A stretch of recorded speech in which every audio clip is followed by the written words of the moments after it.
Good morning, friends. Today's scripture is from Hebrews 10, verse 24 to 25.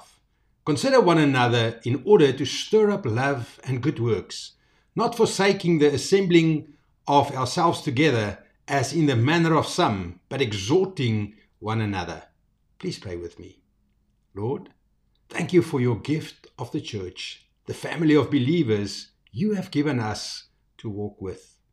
Today, I pray for unity, encouragement, and boldness among your people. Teach us to stir one another to love and good works, never neglecting to gather, but pressing closer as we see your return drawing near. Father, revive our meetings with joy, with prayer, with power, and with your presence. May your church rise up in love and unity, becoming a living testimony to the world. Lord, awaken us together. In Jesus' name I pray. Amen.